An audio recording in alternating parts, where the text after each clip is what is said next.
Hi guys, it's Frankie from Frankie Tech, and I'm here today with a very special guest on the channel, none other than Ben from Ben's Gadget Reviews. Hey everybody. Ben, welcome to the channel. Thank you for having me, Frankie.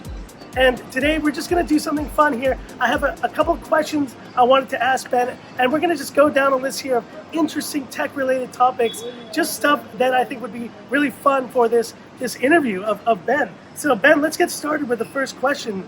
How did you get into tech? Like, how did this start for you? So I've always been a gadget geek, even before I got into covering tech professionally. I was always the person who upgrade my phone basically 2-3 times a year. Yeah. And then my girlfriend would get mad at me.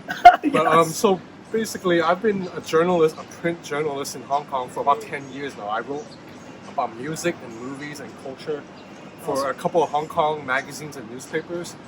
And then one day I decided to ask my editor if I could start reviewing phones. And he let me, and then I thought it went pretty well, and I just started focusing more into it. And then eventually I realized that, at the time it was 2017, I realized nowadays it's moving more to digital media. You need to do video, you can't just write words. So I started filming videos. And initially my videos were, pretty ghetto, just me holding a phone like that. And then eventually, slowly, no, you're growing really fast. I mean, every YouTube channel, even the biggest ones, like you look back at MKBHD or Unbox Therapy, their first videos are also just him holding a phone. That's so Everybody has to start somewhere. So I started doing that and then started gaining traction, and just now here I am doing tech mostly full time. But I still write about non-tech stuff every now and then. I still do movie reviews for the South Channel and Post. And go check out Ben's articles and written content on forums. I think SEMP, a few other websites. Some really great reviews of phones written for him as well. Thank you. Yeah. All right. So this is another question I have, but I had actually added one in place of this first. What is your favorite piece of current tech? So what's the now in this moment piece of tech that you love the most? I like foldable phones. I know that's a bit controversial. Galaxy Fold, baby. Yeah. I know it's a bit controversial because a lot of people say they're too expensive, and I agree. They're not for the average consumer. But I think if you're a gadget geek like me, and you're fortunate enough to have some expendable income, I think that's worth it. Considering for me, something like a Galaxy Fold or Huawei Mate XS, I use that phone not just for fun, but for work. Like I said, I'm a writer and editor, so I have to read a lot of documents and do a lot of editing. Yeah. And the fact that I can pull out something from my pocket, unfold it, and have basically a mini tablet screen, that's very helpful to me for work. And also it's great for watching movies and gaming too. So for me, I think I paid real money for the Galaxy Fold, over $2,000, and no regrets whatsoever.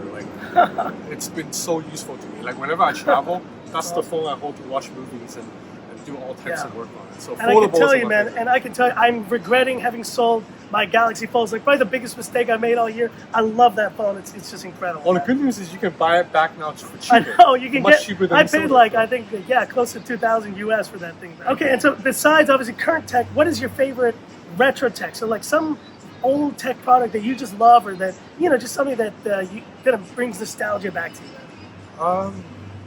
I really like clamshell machines. So kind of like the LG dual screen phones. Even though that's technically a foldable, but it's an old school foldable with 2 screens connected by a hinge. Nice. I like stuff like that, or the ZTE Axon M that came out a few years ago. I think I remember and that. And the upcoming Microsoft kind of tablet, laptop. Oh, the Duo thing, right? Screen. Yeah. So that's technically also a foldable, but it's an old school foldable. And it just reminds me of back then in the late 90s when all of us have a clamshell phone. Yeah. Or for me, my family moved to the US when I was very young, and a lot of us had this dictionary.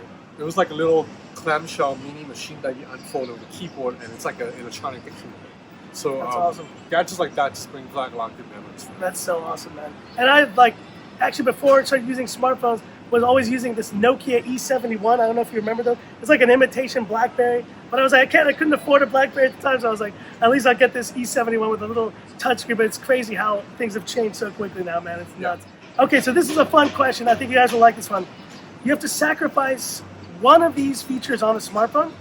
Which one would you accept as a bad feature on your phone? Bad display, bad cameras, bad performance, or bad battery life? So which one would you say, okay, I will take this one bad thing on my phone?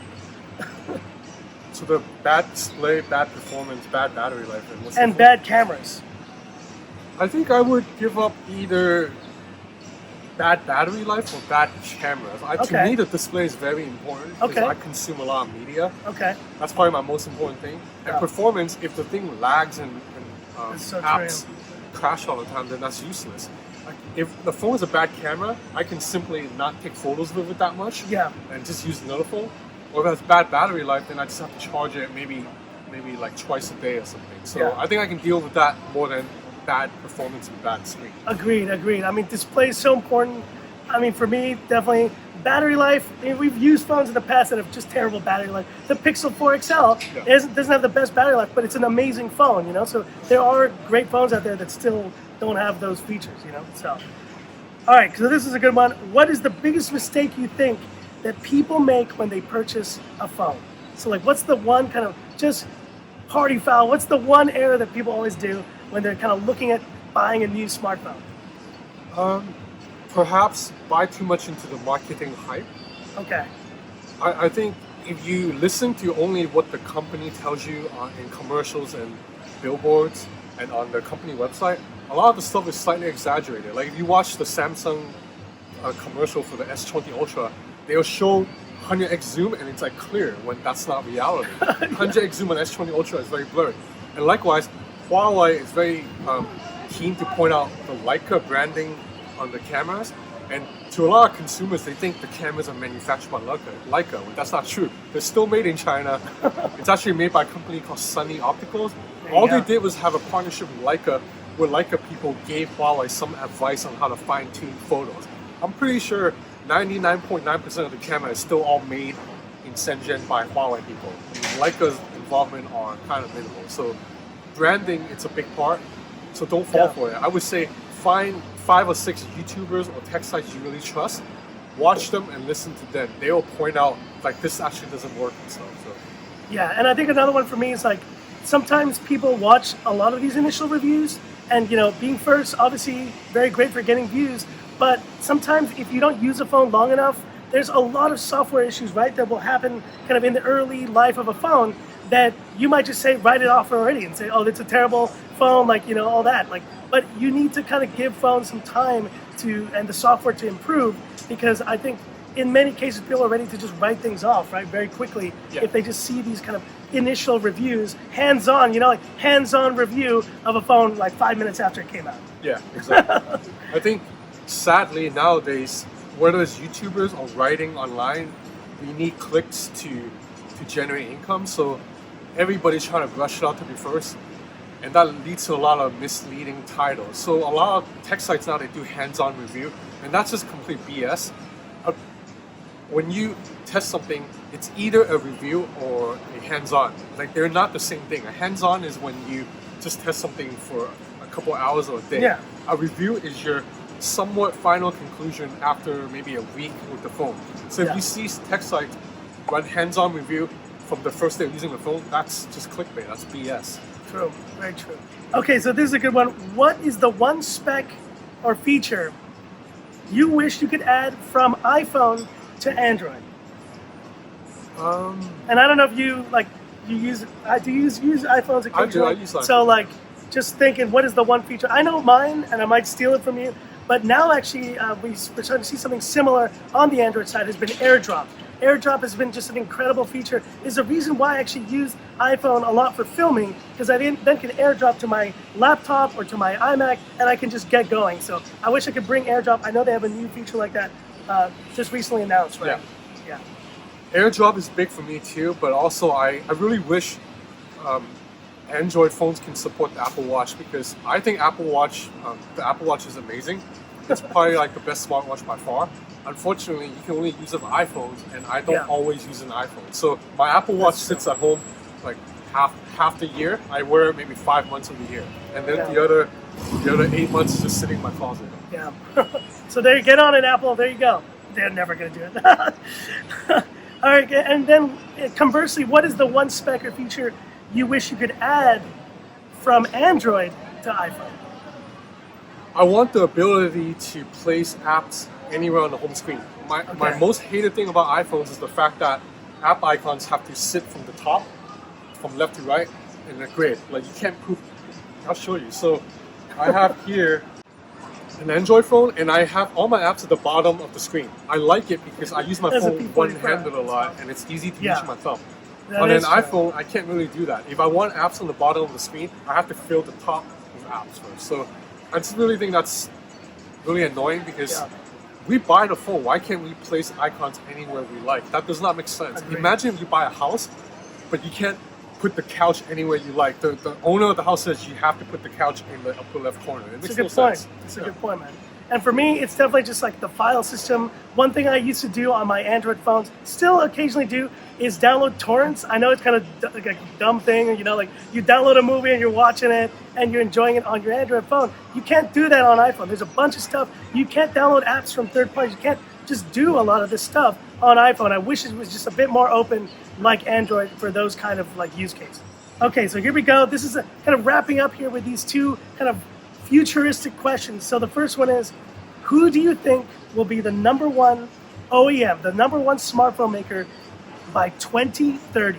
So 10 years from now, who do you think is going to be? And right now, let's face it, it is Samsung right now, right? Still? It's Samsung by market share, but Yeah. Apple still makes way more money. Okay. The difference is because Apple sells the phones at premium prices only, Yeah. whereas Samsung and Huawei, the reason Chinese brands and Samsung are able to push the market share up, it's not because of the flagships, it's because of the A71s and the Honor phones. Like the cheaper Yeah. phones are the ones that drive up market share, but those phones don't make that much money. Yeah. So Apple, for every iPhone they sell, they make maybe like $500 in profit. For Samsung, if they sell an A51, they might make like $70 or something. So Yeah. Apple makes the most money, but Samsung's number one by market share. So you think they're going to be there in 10 years? Or do you think it's going to be another company? I think it might be another company. I think Samsung's really suffering from aggressive Chinese brands just going at it. I know if you're watching this from America or from Korea, it's gonna sound crazy because where you are at, Samsung is still everywhere. But Oh, if you're yeah. in Hong Kong or if you go to Vietnam, I already see a big shift away from Samsung to Xiaomi and Oppo. And it used to be Huawei before the ban, but definitely Chinese brands are eating into Samsung's pie. Awesome, awesome. And the last question here is, where is the next innovation going to come in mobile tech? Like, where is it going to come from? Is it coming from smartphones? Is it coming from wearables or something else? And the way I thought about this question, Ben, was like, are smartphones going to have a new kind of era where they're exciting again, or where innovation comes from them? Or are we going to all be wearing, crazy glasses in the future? Like, where do you think the next innovation is coming?